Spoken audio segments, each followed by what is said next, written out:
नमस्कार मंडळी, स्वागत आहे मराठी चैतन्य यूट्यूब चॅनलमध्ये. यामध्ये आपण पाहणार आहोत अक्षय तृतीयेचे धार्मिक आणि सांस्कृतिक दृष्टिकोन. अक्षय तृतीया, ज्याला अक्षय म्हणजे कधीही क्षय न होणारा असा शुभ काळ मानलं जातं. अक्षय तृतीया म्हणजे काय?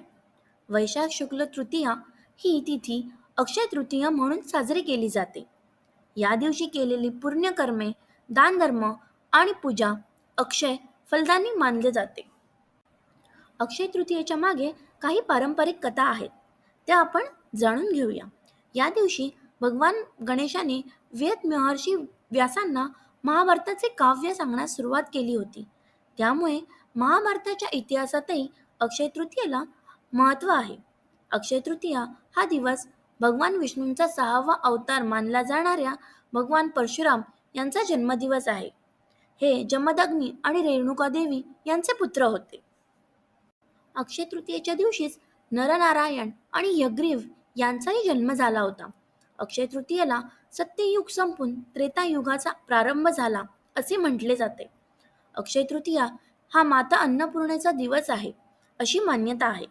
त्यामुळे या दिवशी अन्नपूर्णा देवीला प्रसन्न केल्यास आयुष्यभर घरात सुख समृद्धी नांदते.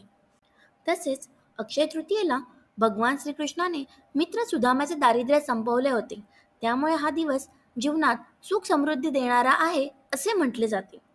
महाभारतानुसार या दिवशी भगवान श्रीकृष्णाने वनवासात असलेल्या पांडवांसाठी बहीण द्रौपदीला अक्षय पात्र भेट दिले होते, ज्याला द्रौपदीची थाळी या नावानेही ओळखले जाते. द्रौपदीची थाळी कधीच रिकामी होत नसे. त्यातील अन्न संपले की पुन्हा नवीन अन्न निर्माण होत असे, ज्यामुळे वनवासात असताना पांडवांना उपाशी राहण्याची वेळ कधीच आली नाही. असे म्हटले जाते की अक्षय तृतीयेला पृथ्वीवर गंगा अवतरली होती. अक्षय तृतीयेला भगवान कुबेराने श्री लक्ष्मी मातेची आराधना केली, ज्यामुळे कुबेराचा देवांचा खजिनदार म्हणून नेमण्यात आले.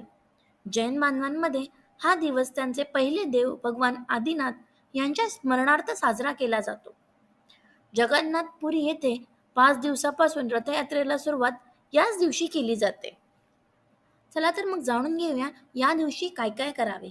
सोनं, धान्य किंवा नवीन वस्त्र खरेदी करणं शुभ मानलं जातं.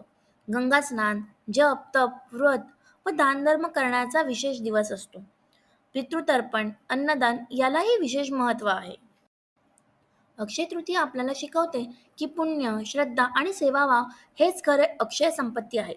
ही परंपरा पुढच्या पिढीकडे नेणे ही आपली जबाबदारी आहे. मित्रांनो, हा व्हिडिओ आवडला असेल तर धन्यवाद आणि लाईक करा, शेअर करा आणि सबस्क्राईब करा मराठी चैतन्य यूट्यूब चॅनल.